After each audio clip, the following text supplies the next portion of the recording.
Hello again, welcome back. It sounds too good to be true, but nevertheless it is.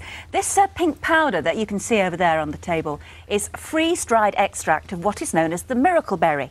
And the miracle is that it alters your taste buds to make even the sourest stuff like vinegar or lemon juice taste wonderfully sweet. You put it on your tongue like we just did during the break.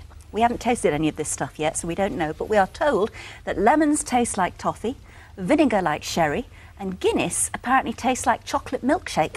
There's a huge internet rush on this stuff now, largely due to journalist and writer Tom Mangold, who recently made a documentary all about it. And he's here now with wine expert Ollie Smith, who can explain what the berry does to our taste buds. Apparently it destroys the taste of wine, which is one of the reasons why you're not having any tonight. Because you're absolutely true. I'm hoping to have a glass of wine afterwards, and I have had it. I hadn't had the freeze-dried stuff. I had the real berry. Right. Okay. Can you tell us about it? What is it?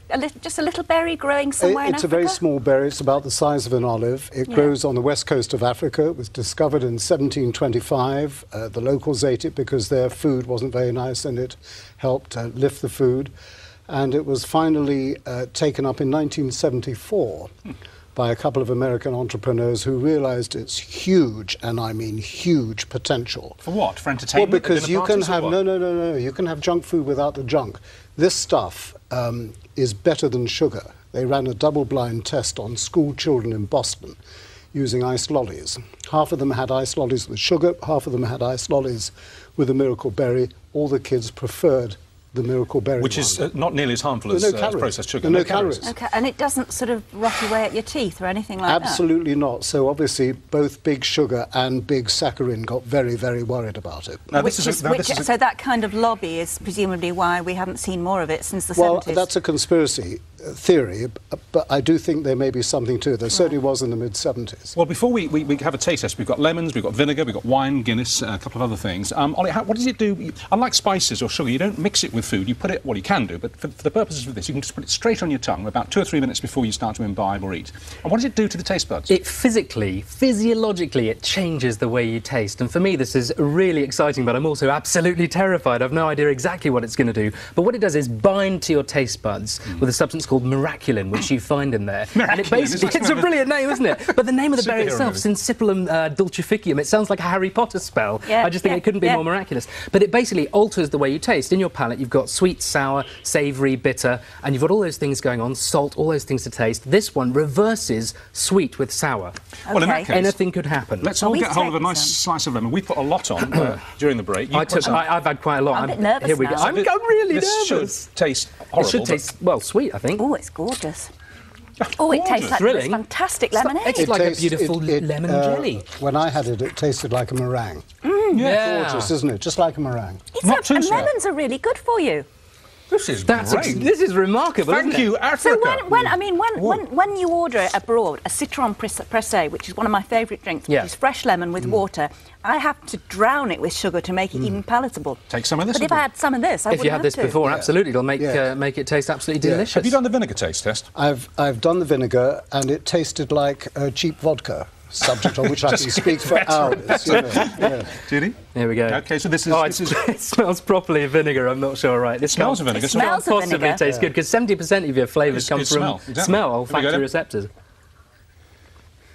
Oh, down the hatch. That's still pretty sharp. It's still a bit sharp. That's still pretty sharp. I'm not tasting enough. It's doable. You can, Oh, my goodness me. I think we need to take a little bit more of the magic pink powder. It burns a little on the gullet. That's right. But on the tongue, it's fine. Should we take some more powder?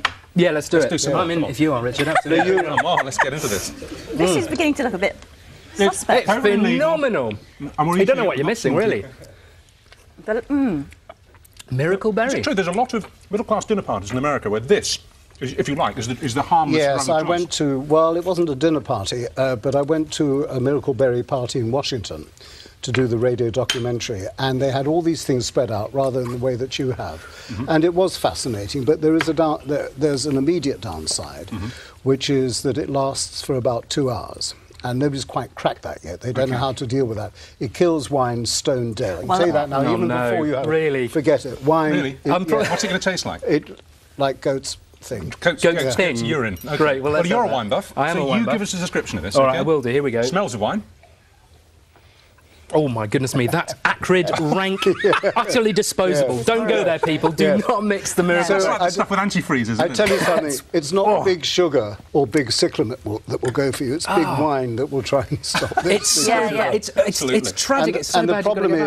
problem is now this will stay with you for about 2 hours. Right? That's why you're not taking it. You've got That's why I'm not taking it. Well, what does this mean we can drink over the next 2 hours? We need to find something brilliant that we can drink over the next 2 hours. This is Guinness. Now, we've been told this makes this taste chocolatey. Absolutely. OK, well, let's bring it on. Cheers. Cheers. Down the hatch. It does.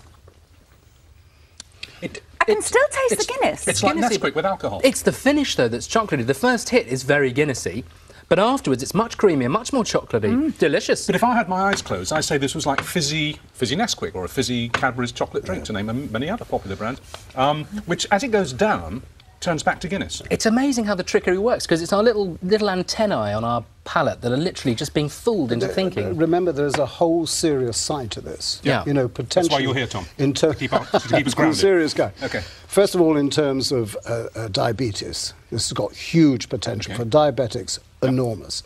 In terms of having junk food without the junk, in terms of dealing with obesity, which is, after all, a pandemic now, this has got huge potential. And can it be grown sort of en masse? Can you get Yes, large it crops can. of this? Well, in the 70s, it was grown in Jamaica and Puerto Rico. They're growing it now in Florida. I haven't tried the freeze-dried version. I've tried the actual berry, which you can get through the internet as well. But the potential is enormous. Can you order the seedlings? Can you grow it in your greenhouse? No. No, it has to. No, it's a fussy plant, and the berry doesn't survive very long. So some people have even said that it might help chemotherapy patients who get a nasty taste in their mouth. The metallic taste goes away, exactly. Yes. So there's the Brussels usage, right? I'm actually, but this is my third. I'm enjoying this enormously. It sort of goes quite fresh and lettucey. You know what it tastes a bit like? I think it tastes like chestnuts. That's Bingo! what it tastes like. It's bizarre. It's much lighter than a sprout, and it's sort of. I think this could be the saviour of the sprout. Well, Tom, thank you for bringing us the strangest, most intriguing item that we've had for months. Can I have the wine without the berry later? Yes, go ahead, have the wine. Help yourself. I'll have the Guinness. OK. OK. What's it called again? Just give us the name of the thing again. Syncypillum dulficum. But we call it miracle berry. Miracle berry will do. OK, you can read up about it on the internet, and you can order it as well.